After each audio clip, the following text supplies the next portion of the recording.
Night ഡ്യൂട്ടിയൊക്കെ തീർന്ന് ഓഫായി കേട്ടോ. അപ്പോൾ പിന്നെ ഇനിയിപ്പോൾ റിലാക്സ് ചെയ്യാനുള്ള സമയമാണ്. അപ്പോൾ കുഞ്ഞുങ്ങൾക്കും ഒരു ഫ്രൈഡേ സാറ്റർഡേ ഒക്കെ ആകുമ്പോൾ ഉണ്ടല്ലോ നമുക്കൊരു സന്തോഷം. കാരണം അവർക്കും അവധിയുള്ള ദിവസമല്ലേ.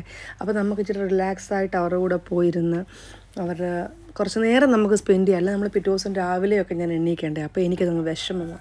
അതുകൊണ്ട് ഇപ്പോൾ ഈ പ്രാവശ്യത്തെ നൈറ്റ് കഴിഞ്ഞപ്പോൾ തേഴ്സ്ഡേ ഓഫായി, ഫ്രൈഡേ ഓഫായി, സാറ്റർഡേ ഓഫായി. അപ്പം ഞാൻ ഓർത്തുന്നത് പിന്നെ ഫ്രൈഡേ പുറത്ത് പോകാമെന്ന് ഓർത്ത് അങ്ങനെ പുറത്ത് പോവുകയാണേ. അപ്പം ഞാൻ പറഞ്ഞില്ലേ അന്ന് അമരാത്തിലെ ലുലുവിനകത്തുള്ള ഔട്ട്ലെറ്റിലോട്ടിനെ കുറിച്ച് ഞാൻ ഇന്നും അവിടെ തന്നെയാണ് പോയത് കേട്ടോ. ഇന്നലെ അവിടെ തന്നെയാണ് പോയത്. അപ്പോൾ എനിക്ക് അതൊക്കെ ഇങ്ങനെ കണ്ട് നടക്കുന്നത് വളരെ സന്തോഷം. അപ്പോൾ ലുലുവിനകത്ത് വന്നു കഴിഞ്ഞപ്പോൾ ഉണ്ടല്ലോ ഞാനിങ്ങനെ പാനിപ്പൂരി ഇരിക്കുന്നതുകൊണ്ട് ഞാൻ വലിയ ഗുണമൊന്നുമില്ല, ചുമ്മാ അത് കഴിച്ചു. വലിയ ടേസ്റ്റ് ഒന്നുമില്ല. ഇപ്പം നമ്മളിപ്പോൾ ഒരു ഫുഡ് കഴിച്ചാൽ നമുക്കൊരു നല്ലതെന്ന് തോന്നത്തില്ല. അങ്ങനത്തെ വലിയ നല്ലതൊന്നും എനിക്ക് തോന്നിയില്ല.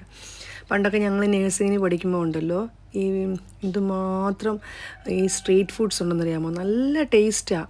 അതിങ്ങനെ ഓരോന്നിങ്ങനെ ഒരു പെട്ടിവണ്ടി പോലെ ഇങ്ങനെ വെച്ച് ഇങ്ങനെ വിൽക്കുന്നതാണ്. അപ്പം ആ ടേസ്റ്റൊന്നും ഇതിനൊന്നും വന്നില്ല കേട്ടോ. പിന്നെ അവിടുത്തെ കറക്കമെല്ലാം കഴിഞ്ഞ് ഞങ്ങളുണ്ടല്ലോ കുറച്ച് നേരം ചുമ്മാ ഇങ്ങനെ എന്നതാ ഈ പറഞ്ഞ് ഇങ്ങനെ ചുമ്മാ നോക്കി നടക്കുക. അതായത് ഒരു റീസൺസ് ഇല്ല, ഒന്ന് ചുമ്മാ ഒരു മനസ്സിലൊരു റിലാക്സേഷൻ. അങ്ങനെ വന്നു കഴിഞ്ഞപ്പോഴുണ്ടല്ലോ ഇങ്ങോട്ട് വരുന്ന വഴിക്കാണ് ഇത് കണ്ടത്, ചിക്കനൊക്കെ ഇങ്ങനെ ചുട്ട് തിന്നുന്നത്.